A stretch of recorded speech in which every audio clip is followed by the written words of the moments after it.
We'll give Sister Sharon the chance to log on so she don't yell at me. You know what I'm talking about? Sharon trying to get that knowledge, that word. You over here procrastinating. That's you. Yeah, I mean? I want you to know, Sharon, if you come back, you watch it back, because I know you ain't going to join this early. But when you're walking, going live now, I'm going to text her, going live now. There we go. But Sabbath peace. Sabbath peace.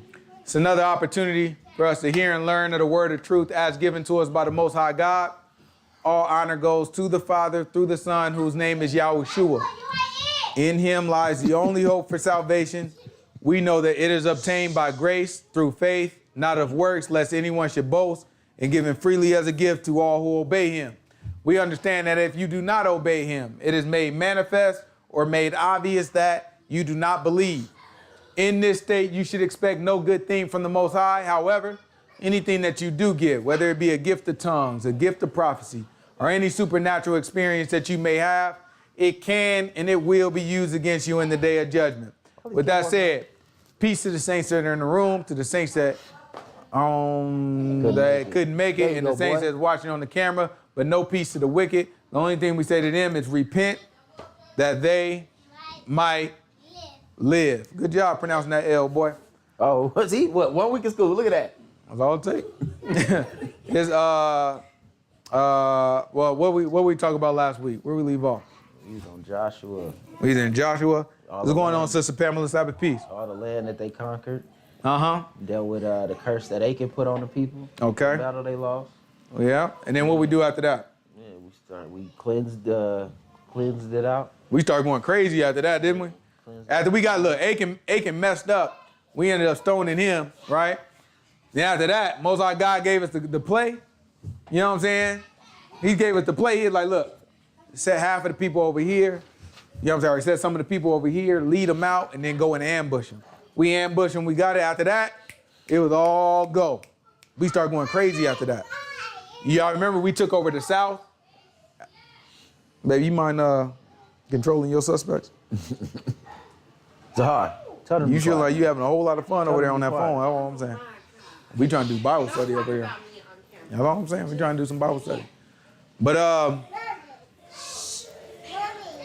we sitting here, you know what I'm saying, and we ambush them. After that, what we do? We take over all the South, and then we head up north, and we take over all the North, right? Or not all the North, but we took over a good chunk of the South and a good chunk of the North. Right, so it was explaining to us the territory that we were taking over at that time, right? So then after we took over the territory, what happened? Who remembers? We started dividing. I don't think they divided the land yet. We didn't talk about necessarily, but we about to get into dividing the land, right? They talked about, Joshua started to tell us about the land that we didn't take. You know what I'm saying? He just made it clear to us that we didn't take it all. So we're going to go a little bit more into that about the land that we didn't take in just a second. So let's pick it up at, Oh, the Dan never take their land. Let's pick it up at Joshua chapter 13, verse 1. Hey, where's my pen? It's Joshua chapter 13, verse 1. It's not over there? No, somebody's touching my stuff.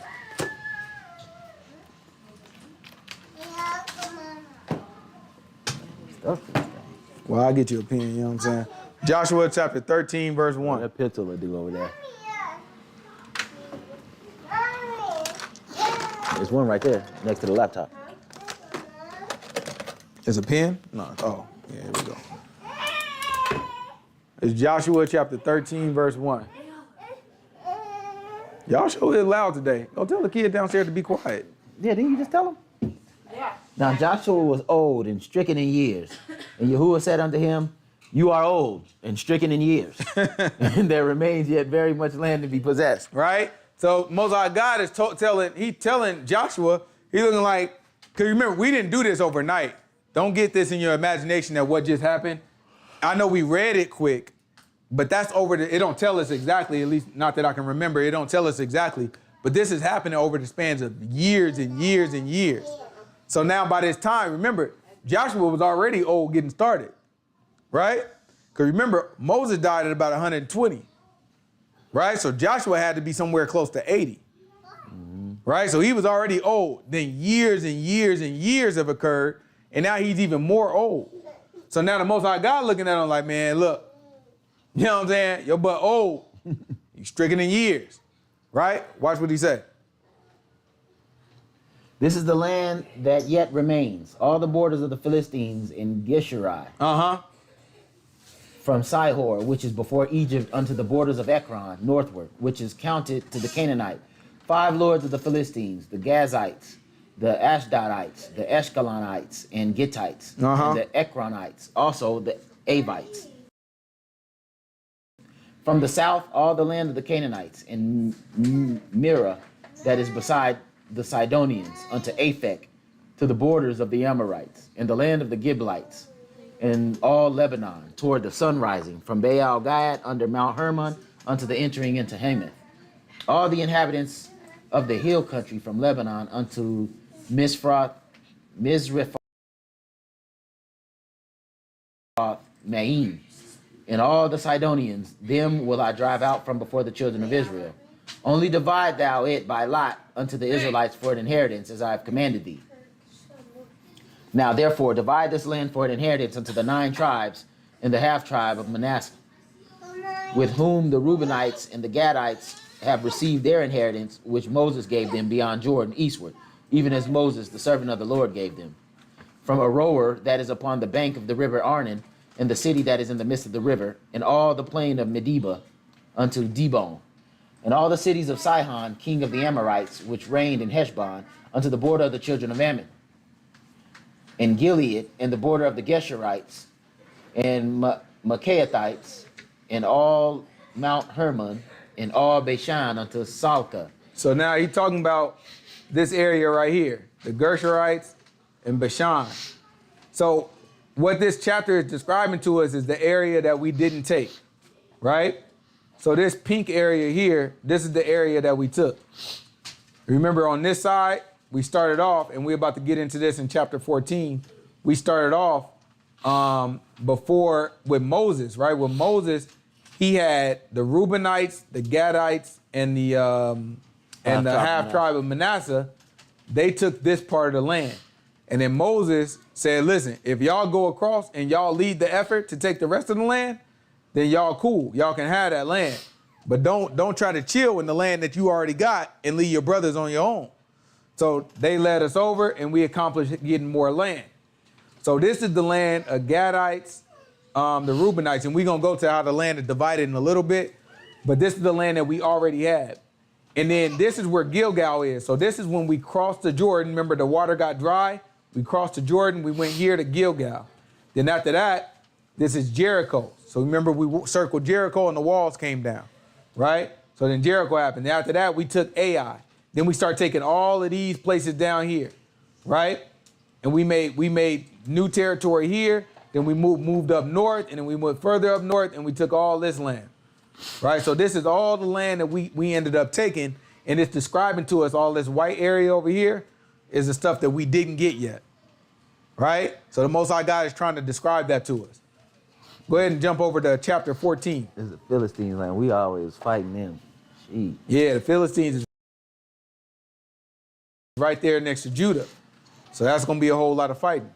You can even look, and it's like Judah, Slightway ain't even in there. You know what I'm saying? Like technically we didn't capture Judah all the way. They always took the land, and then they would take it back, and then we would take it back. Yeah, so we're going to get into a lot of that when we get to David. You know what I'm saying? When we start talking about David, we're going to see how, you know what I'm saying, like we just at that point really took all of Jerusalem. Yeah, that's a long time from now, too. So let's get into Joshua chapter 14. Let's see what the book says.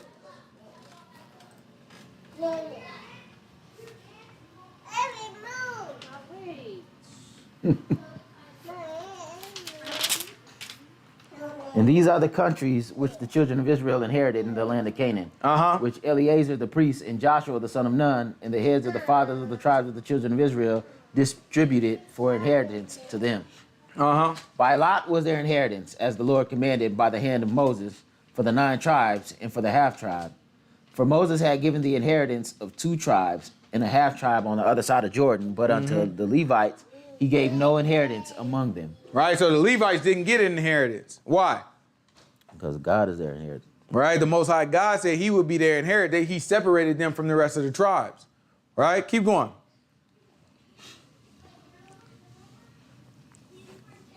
For the children of Joseph were two tribes, Manasseh and Ephraim. Therefore they gave no part unto the Levites in the land, except the cities to dwell in with their suburbs, for their cattle and for their substance. As the Lord commanded Moses, so the children of Israel did, and they divided the land. Then the children of Judah came unto Joshua in Gilgal, and Caleb the son of Jephunneh, the Kenizzite, said unto them, You know the thing that the Lord said unto Moses, the man of God, concerning me and you in Kadesh Barnea. Right? Watch it. Caleb, he going to remind you of who he is. Watch this. 40 years old was I when Moses, the servant of the Lord, sent me from Kadesh Barnea to spy out the land, and I brought him word again as it was in my heart. Nevertheless, my brethren that went up with me made the heart of the people melt, but I wholly followed YAHUAH my God. And Moses sware on that day, saying, Surely the land where thy feet have trodden shall be your inheritance, and your children's forever, because you have wholly followed the Lord my God. Right? So now they getting to a point where it's like, okay, we conquered about as much land we going to conquer right now. I'm old and I'm stricken of age. You know what I'm talking about? So yeah, we didn't did about what we're going to do right now. We're going to take a little rest. We're going to enjoy a little bit of what we got. Right? So they're taking a little break. Now that they get to the break, Caleb know what's coming next. He's like, okay, we did a whole lot of fighting. We gonna relax.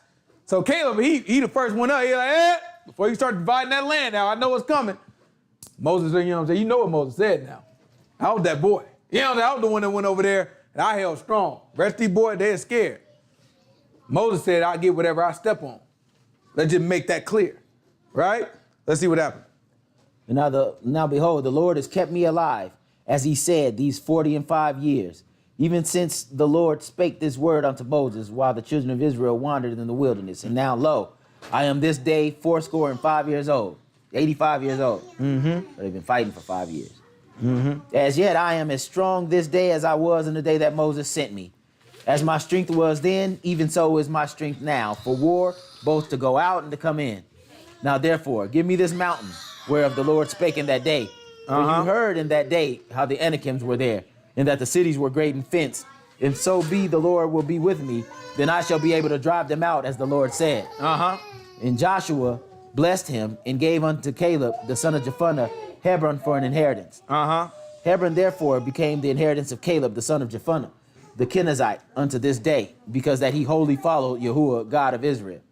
And the name of Hebron before was Kiriath Arba, which Arba was a great man among the Anakim. May Allah, cut it out. And the land had rest from war. Right? So Caleb was looking like, let me make claim to what Moses said I could have. Right?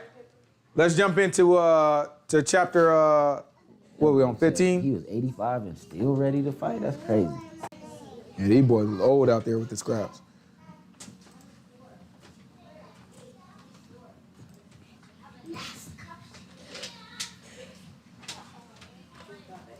Let's get to chapter 15. Jump on down to verse 13.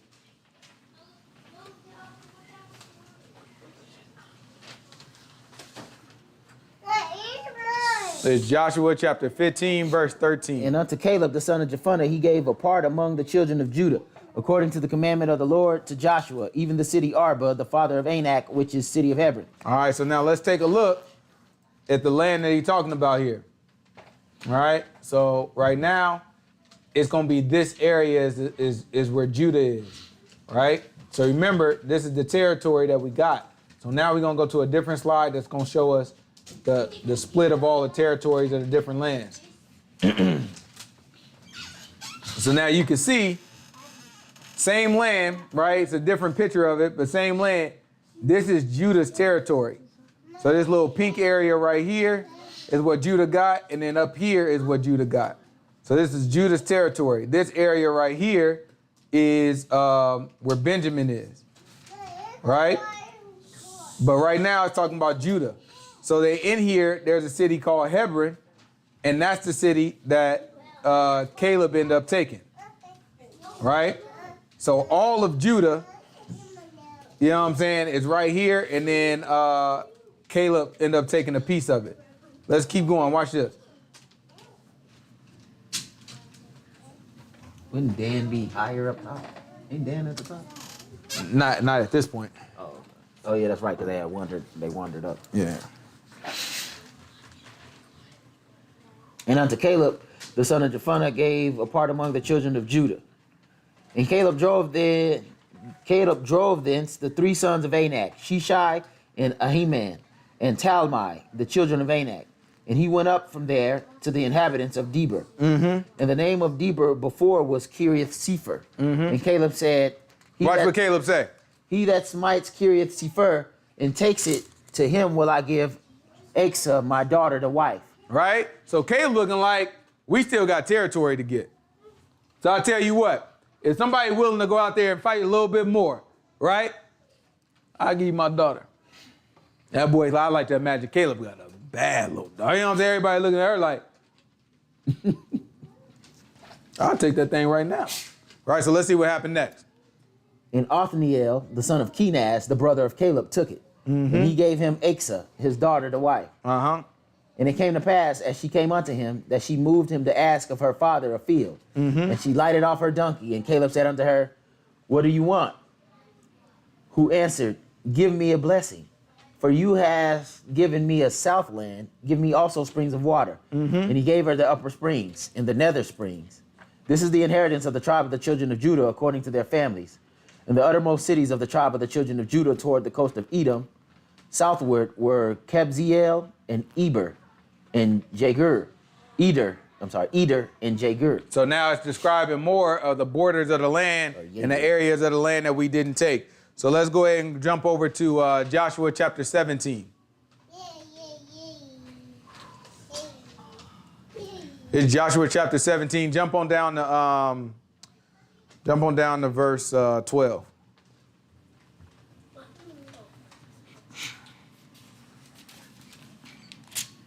It's Joshua verses 17, verse 12. Yet the children of Manasseh could not drive out the inhabitants of those cities, but the Canaanites would dwell in the land, in that land. Yet it came to pass when the children of Israel were waxing strong that they put the Canaanites to tribute, but did not utterly drive them out. Right? So he's talking about this area up here. Right? So the children of Manasseh here and here, right? They had like this land right here. He's saying that they couldn't get rid of them Canaanites. Right? So they trying to get rid of the Canaanites, they couldn't do it. So what they did instead is they're like, all right, forget it. Y'all got to be our servants. Right? They couldn't do it in a way that they can just get rid of them altogether. Them boys is too tricky. It was their land. Right? So they looking like, you know what I'm saying? Look, forget it. I tell you what, we ain't gonna kill all y'all, but y'all gonna have to serve us if you want to try to live in peace. Right? And so they made a deal and then they became tribute for them. So they became servants of them. Is that appropriate for us? No. What did our law say about the Canaanites? You gotta drive them out, destroy them completely. Kill every last one of them. That was our law that said it. We couldn't have no mercy and we couldn't cut no deals with them. Well, what they just did, the children of Manasseh, they just cut a deal. Right? Let's keep going. It's important that we start seeing this because the book is about to start documenting all the stuff that we doing. That's exactly what the Most High God told us not to do. Right? It's just about to start documenting. Now, we can look at it judgmentally, right? We can look at it and be like, them stupid Manasseh. Most High God just told you not to do that. Right? But why would they end up cutting the deal with the Canaanites? Let's try to put ourselves in their shoes. Why would they do that? Probably tired. They tired. They've been fighting for 5 years. Imagine fighting this group, and they a sticky little group.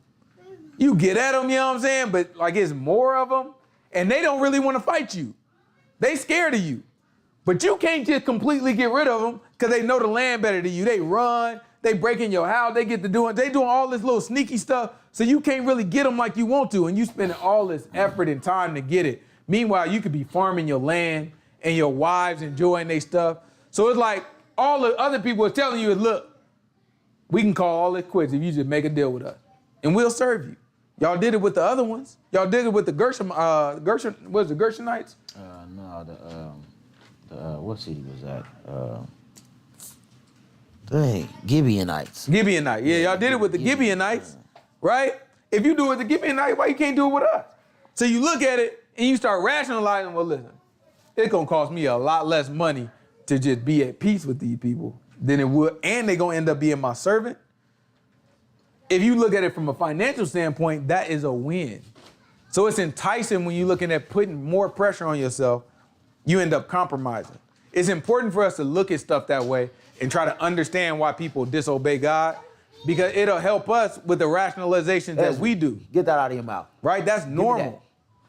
When we live in life, we going through, when we live in life and we going through stuff, we rationalize. Don't put nothing in your mouth. And we find excuses to disobey God. Right? So it's important for us to kind of see it in the book. When we see people doing it in the book, don't just look at it and be like, oh, they just stupid, they just evil, don't listen to God. No, you gotta look at, put yourself in their shoes. Your butt would have did worse. You know what I'm saying? The type of sinning that we be doing, your butt would have darn did worse than what these people did. Right? Let's keep going.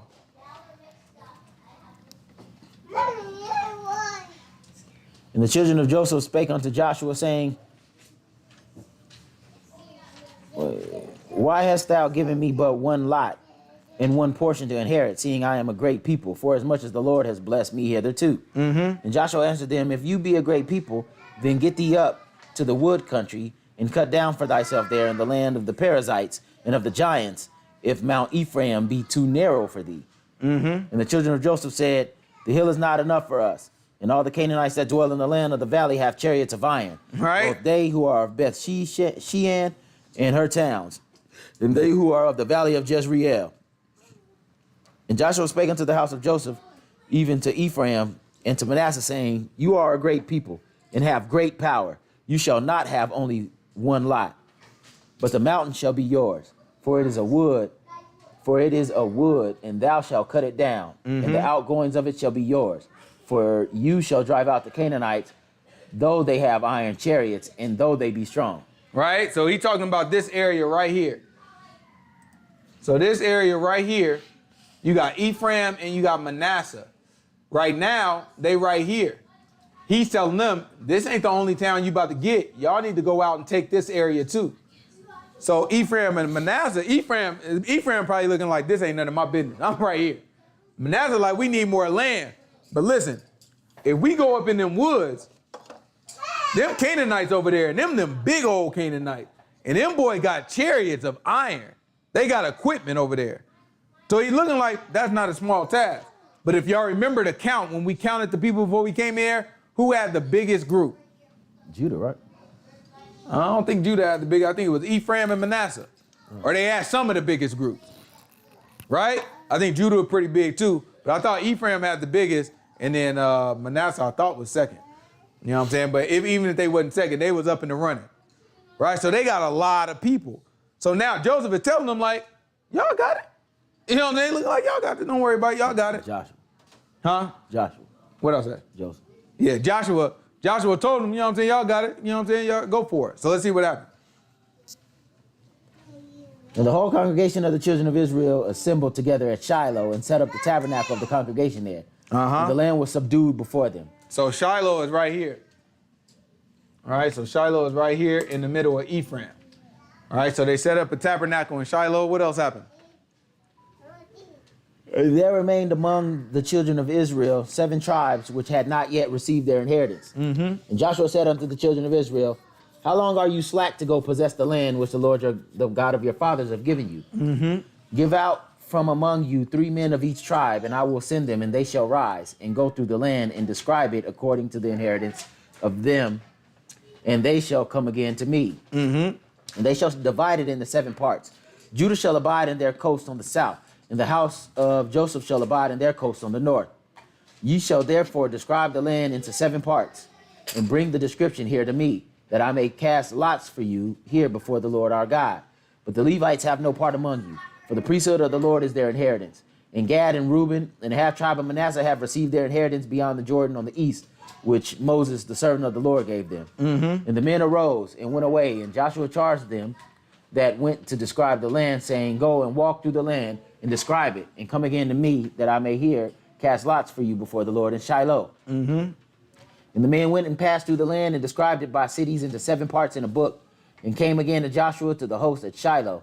And Joshua cast lots for them in Shiloh before the Lord, and there Joshua divided the land unto the children of Israel according to their divisions. Right? So think of casting lots just like rolling dice, like we talked about last week, right? So what he did is he said, okay, go search out the land. He's like, man, some of y'all ain't got no land. We got Judah taken care of. We got Ephraim taken care of. We got the half tribe of Manasseh taken care of. We got the whole Manasseh taken care of. We got Gad taken care of. We got Reuben taken care of.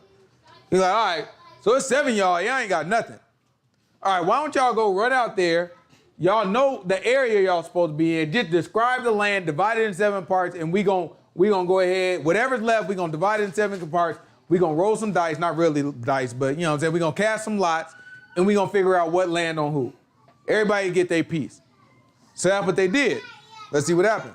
And the lot of the tribe of the children of Benjamin came up according to their families, and the coast of their lot came forth between the children of Judah and the children of Joseph. Mm-hmm. And their border on the north side was from Jordan. And the border went up to the side of Jericho on the north side. Westward of the goings out thereof were at the wilderness of Beth-aven. And the border went over from there toward Luz, to the side of Luz, which is Bethel, southward. And the border descended to Eteroth Adar, near the hill that lies on the south side of the nether Beth Horon. And the border was drawn from there, and compassed the corner of the sea southward from the hill that lies before Beth Horon, southward, and the goings out were at Kiriath Baal, which is Kiriath Jearim, a city of the children of Judah. This was the west quarter. And the south quarter was from the end of Kiriath Jearim. What chapter is that? 18. So jump over to chapter 19, verse 49. What? So, okay, all y'all go sit down and be quiet, because the word is being preached. You said 19 what? At the end of 1949. Hey, I know y'all better be quiet. Y'all making a whole lot of noise down there like y'all don't know what's happening. When they had made an end of dividing the land for inheritance by their coast, the children of Israel gave an inheritance to Joshua, the son of Nun, among them. According to the word of the Lord, they gave him the city which he asked, even Timnath-serah, in Mount Ephraim, and he built the city and dwelt therein. These are inheritances which Eleazar the priest and Joshua the son of Nun and the heads of the fathers of the tribes of the children of Israel divided for an inheritance by lot of Israel, divided in Shiloh before the Lord, at the door of the tabernacle of the congregation. So they made an end of dividing the country. So everything was divided, and then it ends up looking something like the map that we got on the screen, right? Let's jump over into chapter 20.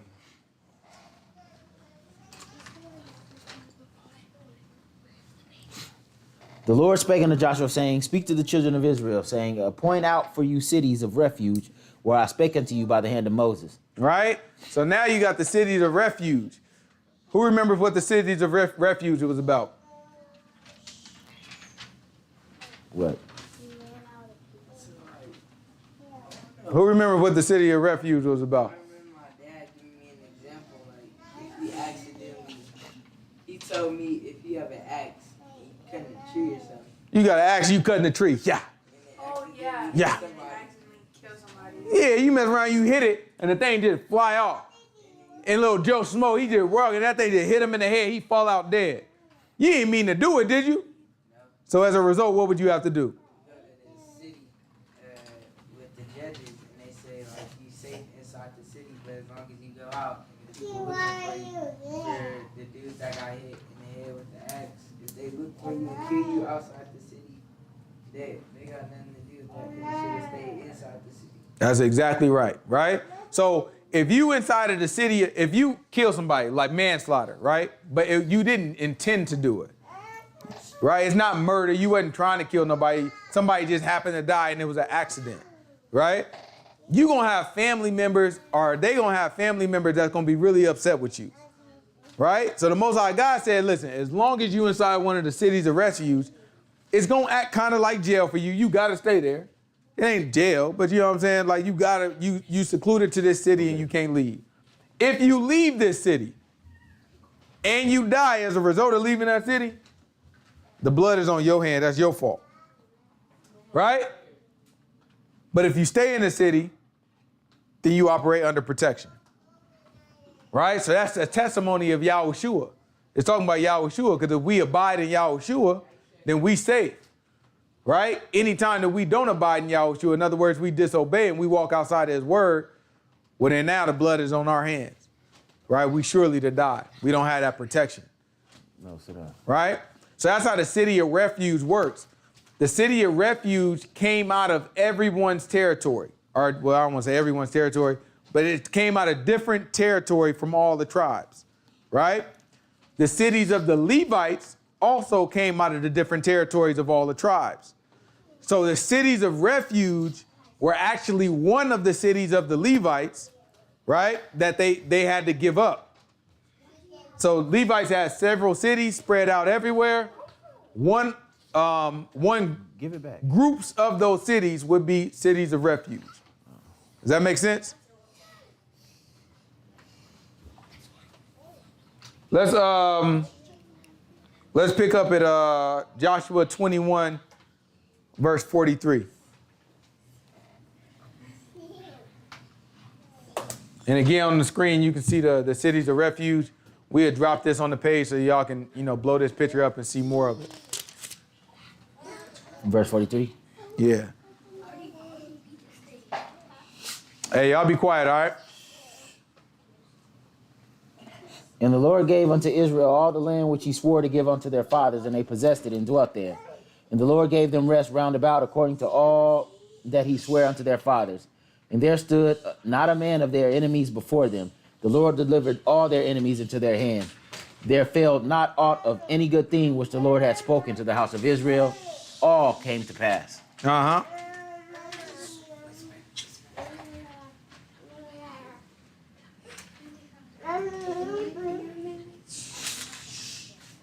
Keep going. Then Joshua called the Reubenites, Gadites, and the half tribe of Manasseh, and said unto them, You have kept all that Moses, the servant of the Lord, commanded you, and have obeyed my voice in all that I commanded you. You have not left your brothers these many days unto this day, but have kept the charge of the commandment of the Lord your God. And now the Lord your God has given rest unto your brethren, as he promised him. Therefore now return ye, and get ye unto your tents, and unto the land of your Zakai, get over here and sit down. which Moses, the servant of the Lord, gave you on the other side of Jordan. But take diligent heed to do the commandments and the law which Moses, the servant of the Lord, charged you, to love the Lord your God, and to walk in all his ways, and to keep his commandments, and to cleave unto him, and to serve him with all your heart and with all your soul. Uh-huh. So Joshua blessed them and sent them away, and they went unto their tents. Now to the one half of the tribe of Manasseh Moses had given possession in Bashan. But unto the other half, therefore, thereof, gave Joshua among their brethren on this side of Jordan westward. And when Joshua sent them away also unto their tents, then he blessed them. And he spake unto them, saying, Return with much riches unto your tents, and with very much cattle, with silver and gold, and with brass and iron, and with very much raiment. Divide the spoil of your enemies with your brothers. And the children of Reuben and the children of Gad and the half tribe of Manasseh returned, and departed from the children of Israel out of Shiloh, which is in the land of Canaan, to go unto the country of Gilead, to the land of their possession, whereof they were possessed, according to the word of the Lord by the hand of Moses. And when they came unto the borders of Jordan, that are in the land of Canaan, the children of Reuben, Gad, and the half tribe of Manasseh built there an altar by the Jordan, a great altar to see to. And the children of Israel heard, saying, Behold, the children of Reuben, Gad, and the half tribe of Manasseh built an altar over against the land of Canaan in the borders of Jordan, at the passage of the children of Israel. And when the children of Israel heard it, the whole congregation of the children of Israel gathered themselves together at Shiloh to go up to war against them. And the children of Israel sent unto the children of Reuben, Gad, and the half tribe of Manasseh unto the land of Gilead, Phinehas the son of Eleazar the priest, and with him 10 princes of each chief house, a prince throughout all the tribes of Israel. Each one was the head of the house of their fathers among the thousands of Israel. And they came unto the children of Reuben, children of Gad, and the half tribe of Manasseh unto the land of Gilead, and they spake with them, saying, Thus says the whole congregation of YAHUAH. Right? This is what the whole congregation of YAHUAH is saying. Watch this. What trespass is that you have committed against the God of Israel, to turn away this day from following the Lord? Right? So they thought, they looking at it like, you turned away from following YAHUAH. Ezra, be quiet. Right? They looking like you turned away from following YAHUAH. Watch this. The iniquity of Peor too little for us, from which we are not cleansed unto this day, although Right. there was a plague in the congregation of the Lord. He talking about when Balaam gave a wicked counsel and they start following after the women and start serving other gods. They looking like, oh, that wasn't enough. They like, oh, so y'all just gonna set up this altar to another god, and that obviously what happened before wasn't enough, right? Let's see what happened. But that you must turn away this day from following Yahuwah, and it will be, seeing you rebel today against the Lord, that tomorrow he will be angry with the whole congregation of Israel. He said, look, they letting them know, they looking like, if y'all mess up, that's gonna be all our butt, right? So they trying to hold them accountable. Let's see, watch this. Notwithstanding, if the land of your possession be unclean, then pass over to the land of possession of the Lord, wherein the Lord's tabernacle dwells, and take possessions among us.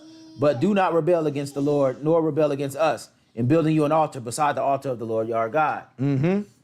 Ezri, be quiet.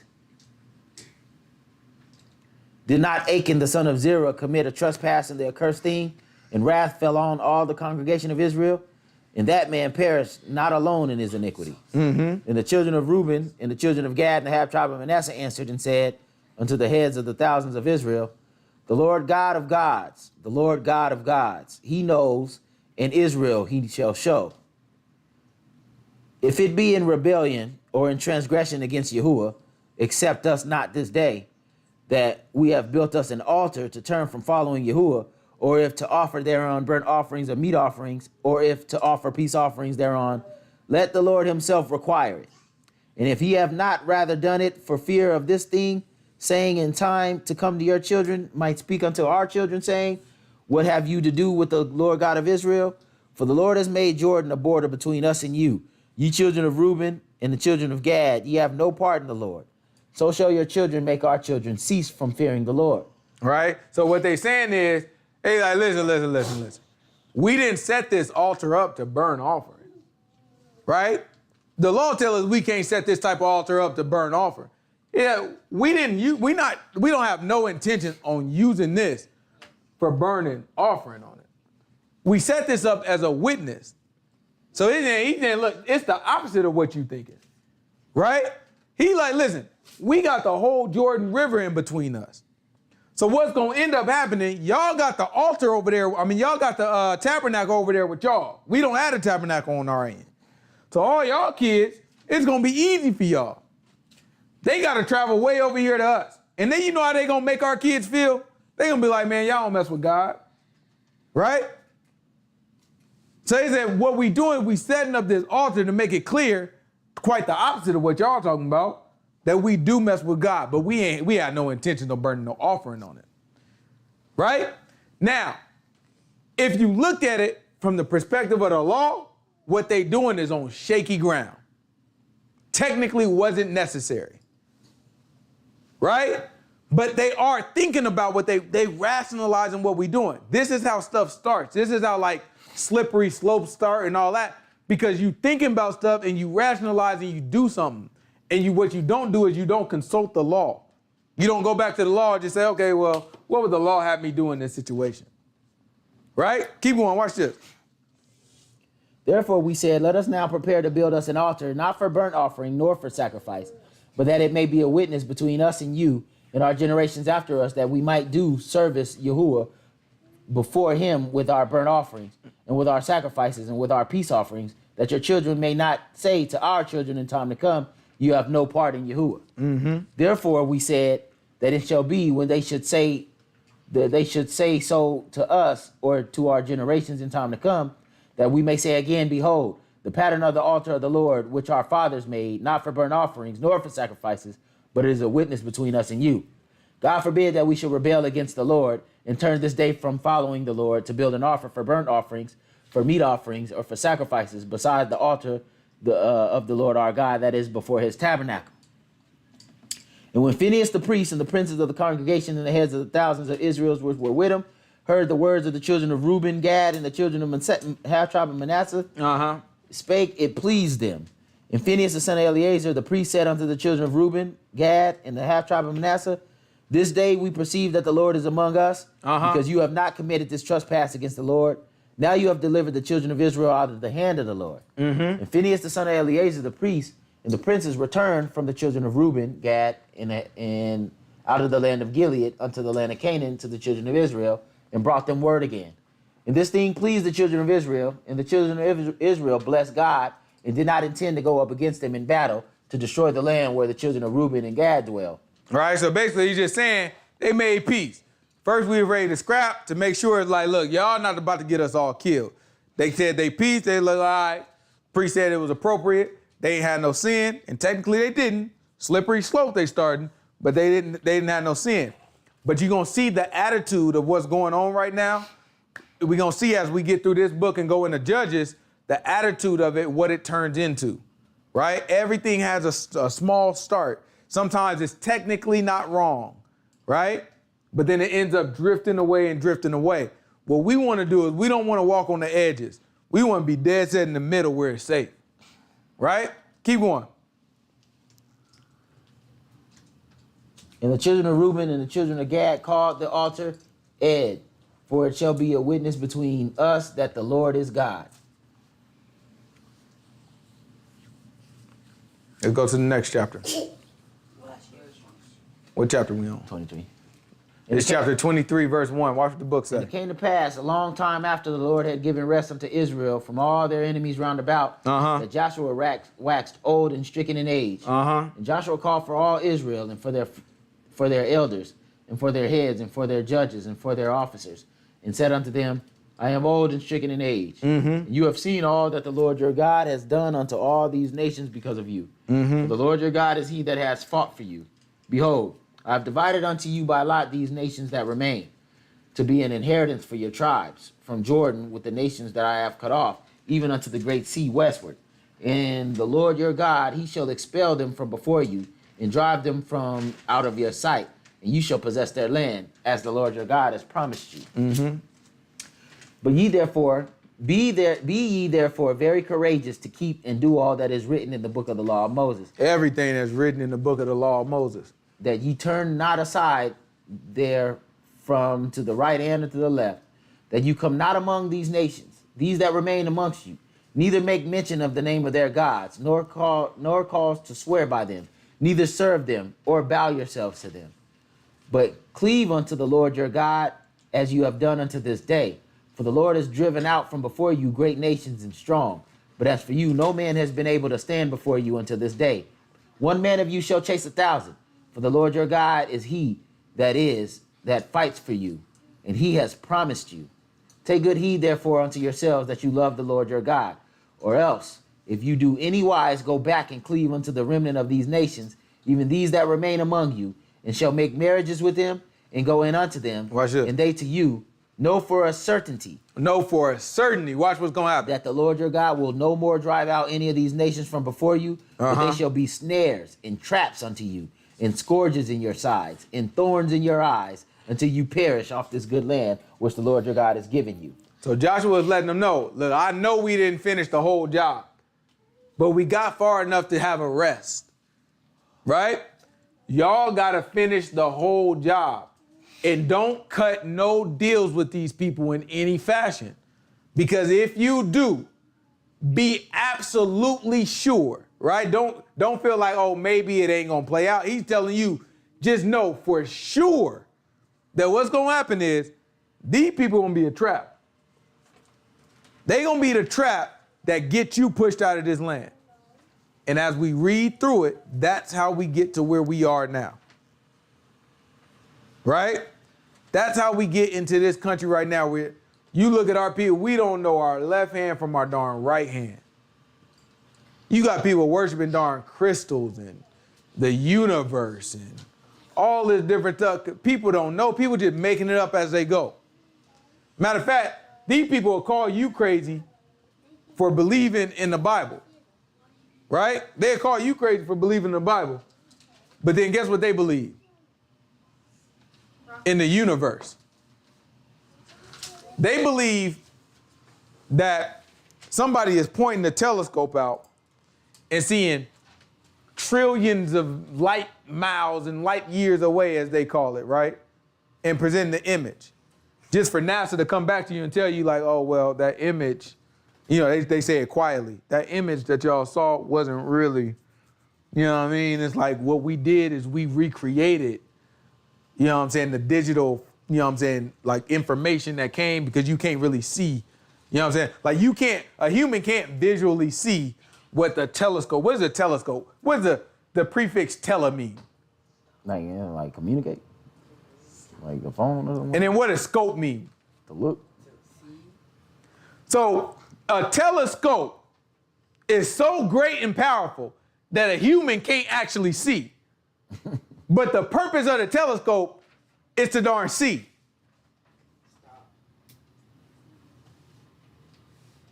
And then, you know what? So to fix that problem, you know what we're going to do?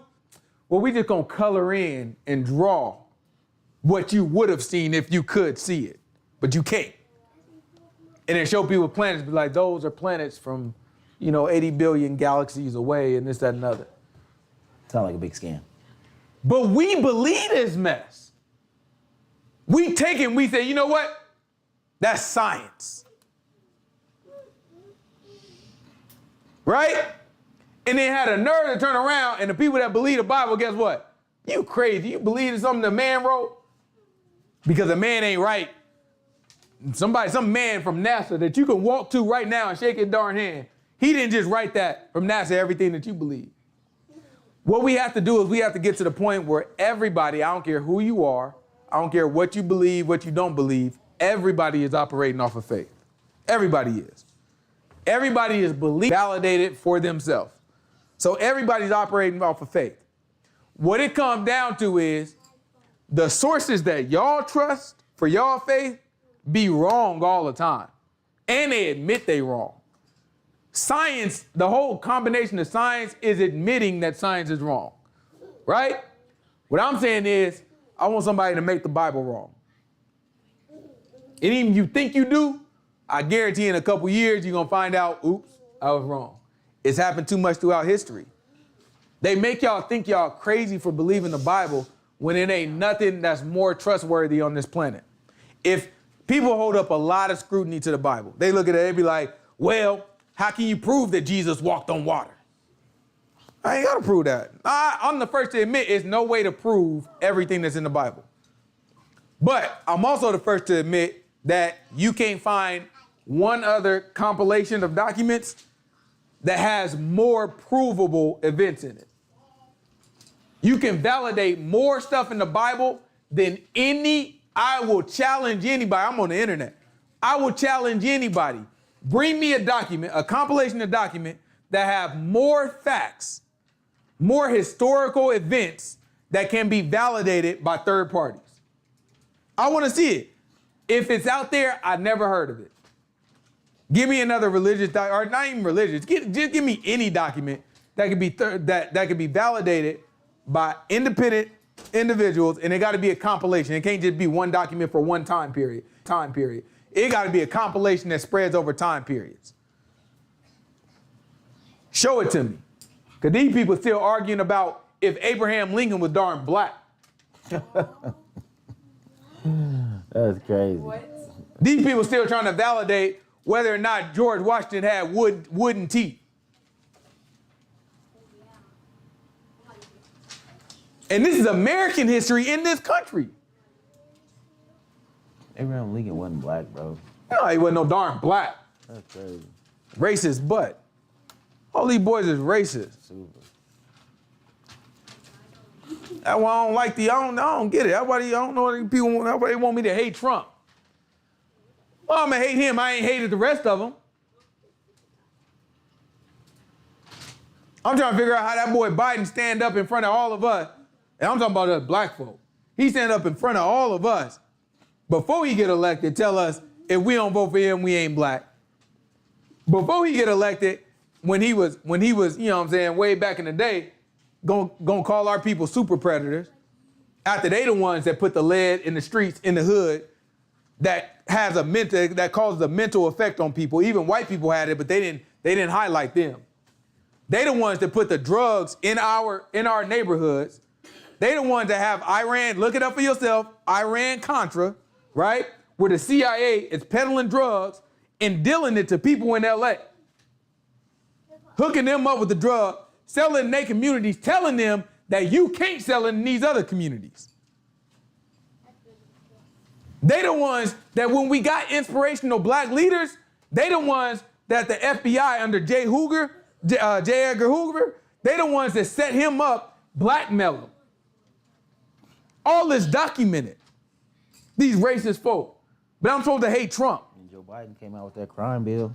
Joe Biden the one with the crime bill and gonna call those same people that got set up by his government super predators. Then he come back and he got the nerve to hold up a crack rock in the middle of Congress. He bring a crack rock in the middle of Congress. And his son is on camera today, his rich son, smoking crack on camera. But we got people in jail for that, for the rest of their life. And y'all go out and vote for them. But guess what? He got to get our vote. But guess what? We got to hate Trump. I hate them all. If I'm going to hate them all, I'm going to hate them all. I ain't going to hate none of them. It's going to be easy. It's going to be even for me, though. I'm going to tell you the truth, though. Trump, you know what I'm saying? Trump ain't, you know what I'm saying? Trump just said some wild stuff. You know, I can get over somebody saying some wild stuff. Biden said the right stuff and then did me wrong. He stood for the wrong stuff. Trump stand for the wrong stuff too, but you know I look past it. You know what I'm saying? I look past it. You know what I'm saying? I'm ready to over. After seeing Biden in action, man, bring him on back. Well, Trump didn't come out with a bill to throw all our people. He didn't do it, man. Like, he didn't do it. Biden actually did these things. He didn't do it.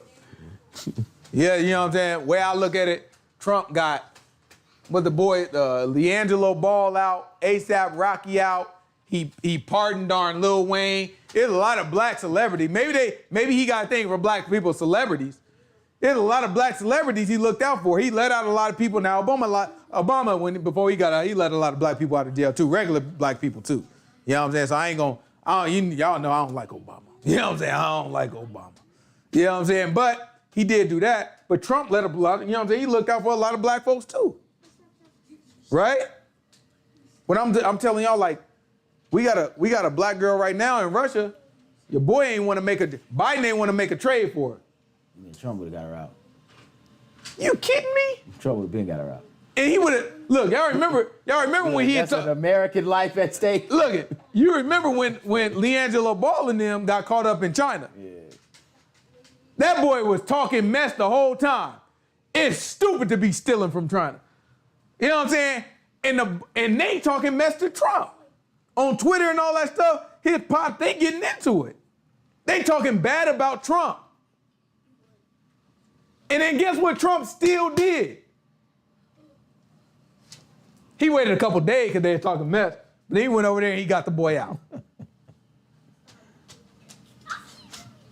So you can't tell me he wouldn't have got this Brittany Griner, whatever her name, Brianna Griner, or whatever her name is. Brittany Griner? Brittany Griner. Brittany Griner, something like that. It's one of them, you know what I'm saying? And no disrespect, I'm not trying, no disrespect, I'm not into WNBA like that, so I'm not really familiar with her like that. But, you know what I'm saying? It's like, you can't tell me he wouldn't have got her out. That boy getting, in ASAP Rocky case, they talking bad about Trump. And he acknowledging, y'all talking bad about me. And still went and got it done. His boy Biden, everybody praising him, giving him every excuse in the world. And guess what? I ain't doing nothing about it. You got caught on video Asians jumping black folks. A bunch of Asians just jumping on black folks, right? You had one situation where some Asians got shot up, and that turned into what? Stop Asian hate. Stop Asian hate. We have already this year multiple situations of black people being targeted. The most major one is in Buffalo, New York, I think it was. That grocery store? In that grocery store where this man, he got it on camera like it's a video game. You watch that thing, it look like a video game, right? And he just got the camera like it's a first-person shooter. You can see his gun going up, and he just killing black people. He telling the white folk, like, no, get out the way, this ain't for you. You know what I'm saying? Why don't you relax? And then he just killing black people. We haven't got a bill yet. You had Ice Cube that go up, and he tried to meet with all sides. He said, look, I'm trying to meet with Trump. I'm trying to meet with Biden. You know what our people did? Oh, at the lead of these white folks, we didn't lit Ice Cube up. How dare you go meet with Trump? He tricking you. You an idiot. Right? Ice Cube say, listen, Trump made a deal. Trump set up Trump people, he didn't meet with Trump. Trump people set up a meeting with me. Right? I couldn't even get in touch with Biden people. Somebody calls me back and say, we'll deal with you after the election. Has it been after the election? Has anything been dealt with? Have we seen one thing targeted to black people from Biden yet? One significant thing targeted to black people yet? But guess what we got to care about? These people all the way in Ukraine. Somehow I got to care about that. I got to sacrifice what I got going on here for Ukraine when I never met a person from Ukraine. Matter of fact, you take the videos over to Ukraine, and when that thing was first popping out, everybody was trying to get out of the country, right? They get on the train, and guess who get left behind? All the black folks? All the black folk. Literally racist. Tell them no, whites only. But I gotta care about these people. That might be some of my distant brothers and sisters over there. I don't know. Could be some Africans too, I don't know. But either way, y'all indiscriminate about it. Y'all just looking at the skin. Man. See, we gotta apologize. Hebrew gotta apologize for that. We the ones that got all these people. You know what I'm saying? These people wouldn't be skin color racist if it wasn't for us. These people had to get a catch-all, just be like, listen, I ain't got time to figure out whether you Hebrew or not. If you look like you Hebrew, everybody got to get it. That's how the Inquisition was. And that's where that thing came from. That's where skin color racism started. Right? So we got to apologize for that. That's on us. But you know what? I'm done caring about the people that these people try to tell me to care about. I'm done with it. You can't be my oppressor, and then, you know what I'm saying, when I get to talking about it, you know what I'm saying, then all of a sudden you got to act like, why are you so violent? That's crazy to me. They like them way more violent than we are. You can't be violent to me your entire time, and all of a sudden, you know what I'm saying, when all I'm doing is talking aggressively. You know what I'm talking about? And all of a sudden now it's reverse racism. I ain't did nothing to you. I might have called you a cracker or honky, you know what I'm saying? You know what I'm saying? But I ain't did nothing to you. You called me the N-word, slapped me on my back, and killed me.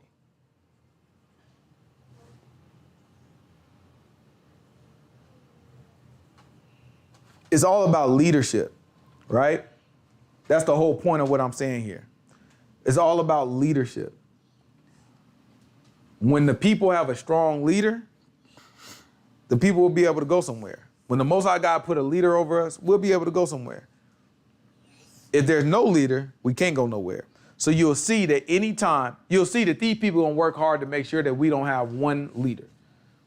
And if we do got a leader, that is somebody that's bought and they make compromises. Mm-hmm. Right? But the leaders that didn't make compromise, they got killed under mysterious circumstances. And some of them is not mysterious at all. Right? J. Edgar Hoover had literally had an operation that was trying to prevent what he called the Black Messiah. Right? In other words, he didn't want a Yahushua-like character to rise up and inspire the people to do better or to move differently. So his whole goal was to do that. The same time crack is coming in. Same time cocaine coming in from the CIA. All this stuff working together.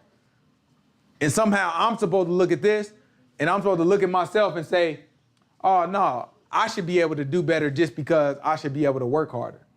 That's crazy. White people and black people on the even playing field. No excuses. I don't play them games. I know how to look at reality. If I'm on the even pace with a white man, the white man ought to be ashamed of itself. If we on even playing field, you ought to be ashamed of yourself, because that means I caught up to you. That don't make no darn sense. I started with a disadvantage. That means you've been lollygagging. Be quiet. If I could start off where you started off, I'd be way out there. whole lot of us will be way out there. Yeah, when I say me, I'm not talking about me literally. I'm talking about us as a people. And you got black people that don't know how oppressed they are, thinking that they can do it. And this other black people like they ain't trying hard enough. Cause you know how mentally hard that is. You know how mentally stable you got to be to accept the fact that you've been at a disadvantage, and no matter how hard you try, you gonna be at a disadvantage. Not saying no matter how hard you try, maybe you can make it, but you got to think with a disadvantage. Knowing it's a disadvantage is a detractor. So these people try to tell themselves, no. It's just like the people that speak positive affirmations. Right? It don't matter. Let me tell you something. It don't matter how much you look yourself in the mirror and say, I'm a good person. If you walk out there and you mean to everybody, you cussing, lying, and cheating everybody, no matter how many times you say, I'm a good person, guess what? You're not a good person. You got to put it out in the universe. Okay, well, just don't throw away all your hair dye. I'm a millionaire.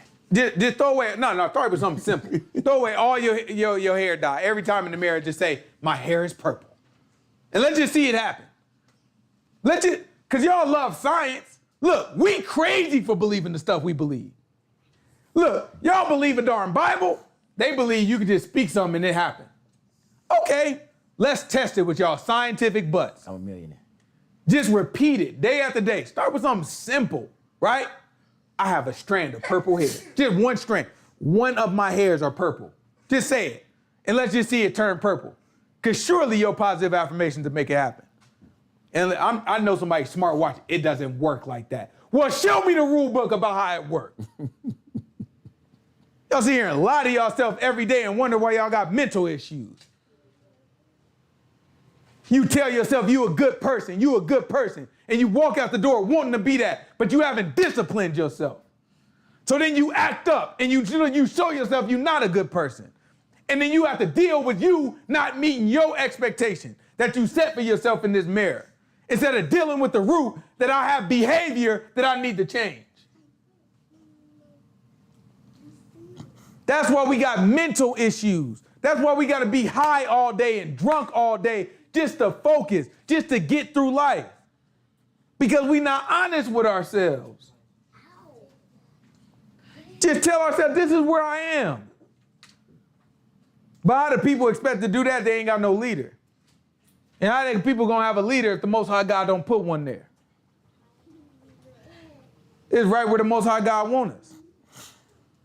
In a position where we said that we didn't want to rely on him, okay, rely on your new master now. So now we got to find our way through all this mess to make him our master again so we can rely on him. But with doing that, it's coming with great payment. It's coming with sacrifice. You ain't going to be looked at like the coolest dude, the coolest girl. People going to think you darn dumb. You got to have a confidence within yourself and based off of this book. Otherwise, these people will look at you, you know what I'm saying? Be like, man, you stupid. You know what I mean? You know what I mean? You know what I'm saying? These people will bait me into talking about the Bible. I be minding my darn business. These people will bait me into talking about the Bible. Then I'll talk about it, and they look at that. That's crazy. You ask me. I gotta eat that though. I gotta eat that. I can't sit here. I can't sit here. They all think I'm crazy. You get to playing into that emotion too much. You gonna change it and try to convince them? You're not. But I'm gonna convince. Listen, I got the word of the living God. Why am I gonna convince you I'm not crazy? Let's just see how it play out, y'all. Listen, you do what you do, I'm gonna do what I do, and in the end, let's just see who wins. I got 100% confidence in what I'm doing. That's these people that make y'all think it's crazy. I ain't never seen nothing so trustworthy. I be wanting to talk to these folks. Like, oh, you talking bad about the book. Okay, what you believe? Oh, you believe in the Big Bang. Who came up with that theory? What God was that? No, that was, whatever the scientist's name is. You believe in evolution. That's Charles Darwin. But they gonna turn around and tell us, you believe a man wrote that? What is wrong with y'all? Let's hold everything to the same standard. Let's see what heads stand out. I bet you it'll be the book. These people can't back me off of nothing. The earth is This is the one that gets me. The earth is billions and trillions of years old. Why do you got to do that? Why you got to say the earth is billions and trillions of years? I want y'all to understand the logic of these people's lies, right? Why does the earth have to be billions and trillions of years old? Because apparently the process of evolution takes so long. But why would it have to take so long? Why would they, we know it's a lie, So that right? we will never be able to see it in our lifetime. Let me tell you why. These people deal with math, right? A part of math is probability, right? So they're saying, observably, we will never see this stuff. So in order to explain it, we have to have a probability that's so vast that it would explain why we never see it in our lifetime. It's very convenient. So instead of just admitting, ain't nobody ever saw none of this cockamamie bull crap that I'm coming up with, guess what? No. It happens once every billion years. No, and ain't nobody gonna be around to prove that out. But I'm crazy for believing the book. These people dig up stuff all the time that disprove a old earth. Oh, see, this fossil, if you carbon date it, it's 3 trillion years old. Then you get a dead shellfish that still got the flesh on it. They carbon date that. That's 3 trillion years old also. Not sure how that happened, Don. We have to look into that. That's science for you. Because they ain't gonna tell you what carbon dating really is.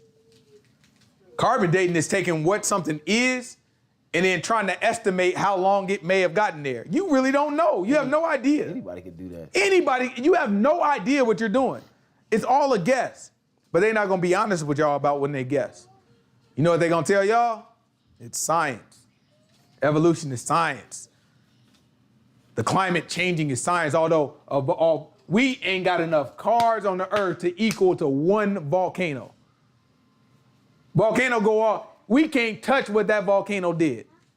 We ain't got enough cars on the earth, we ain't got enough smoke, we ain't got enough man-created fires, it ain't enough. Right? One volcano. But somehow, we're causing the earth to end much more quickly.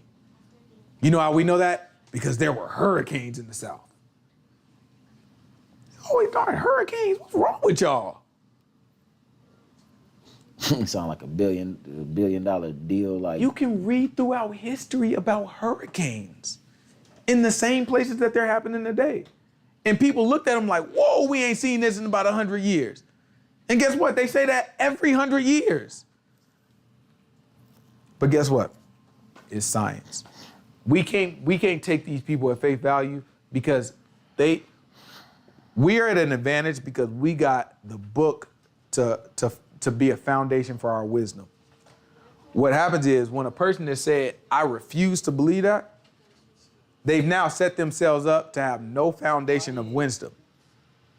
So they put themselves in a position where anything can make sense to them. Anything can't make sense to us because we understand the book. There's parameters, right? The book is going to tell you Most High God created the world in 6 days. So anything I believe now got to fit into that parameter. It has to. Most High God is going to tell you God is the only God. Okay, anything that I believe now has to fit in that parameter. It's going to tell you he created Adam. Everything got to fit. So it's like it's basic things that's said in the book, Bible that we have to accept as true. Then you get like the age of Adam, the age of his sons, and the age of his sons, leading up to Moses. So you got time. Everything has to fit into what the books say. So now when we look at the world, it's interpreted and it's structured for us. Imagine like going into a classroom and you don't have no syllabus, you don't have no instruction for the day. All the work is right there, but it's just sitting out there and your teacher say, figure it out. That's what it is to try to operate without the Bible.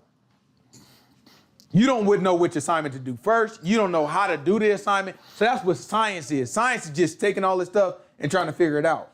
The book, though, the book structures it and says, this is first, this is second, and this is some instruction on how to complete it. You can read it and you can do what you do. Right? We need leadership. The Most High God having given us a man of God to lead us, so we have to rely on the Most High God himself. We have to rely on his word. Otherwise, it's just setting us up for failure. It's a trap, just like it always been. Keep going. Let's finish this up.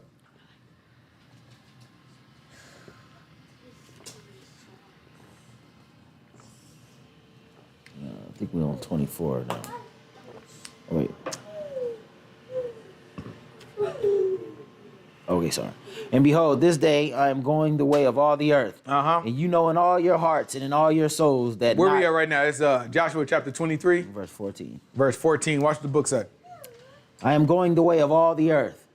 And you know in all your hearts that in all your souls that not one thing has failed of the good things which the Lord your God spake concerning you. Uh-huh. All are come to pass unto you. Most High God said, I held up my end. And not one thing has failed thereof. Uh-huh. Therefore it shall come to pass that as all good things are come upon you, which the Lord your God promised you, so shall the Lord bring upon you all evil things until he have destroyed you from off this good land which the Lord your God has given you. What Joshua is saying is like he's established trust with you. So you can't just trust him on the good stuff. You got to trust him on the negative stuff too. Right? Keep going. When you have transgressed the covenant of the Lord your God, which he commanded you, and have gone and served other gods, and bowed yourselves to them, then shall the anger of the Lord be kindled against you, and you shall perish quickly from off the good land which he has given you.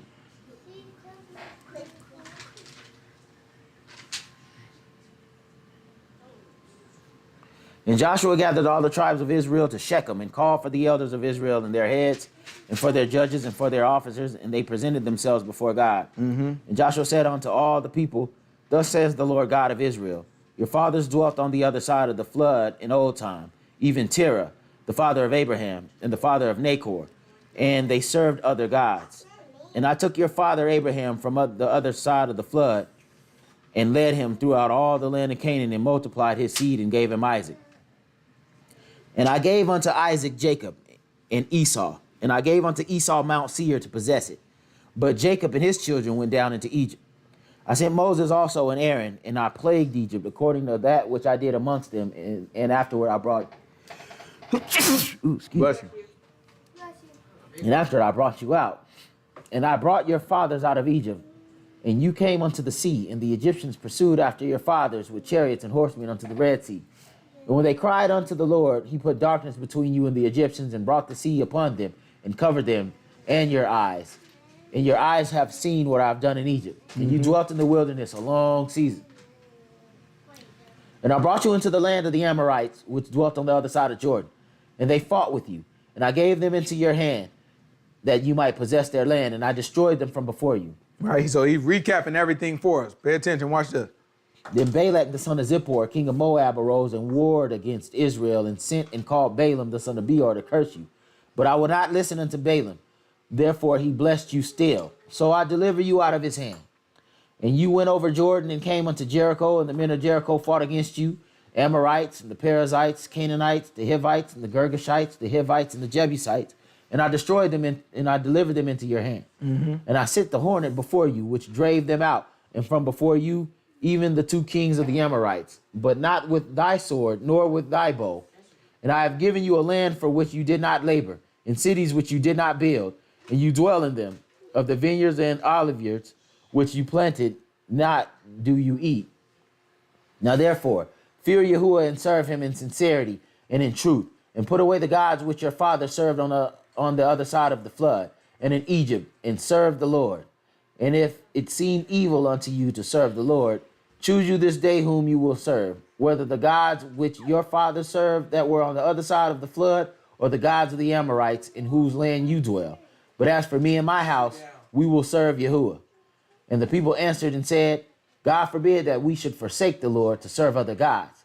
For the Lord our God, he it is that brought us up and our fathers out of the land of Egypt, from the house of bondage, and which did those great signs in our sight, and preserved us in all the way wherein we went, and among all the people through whom we passed.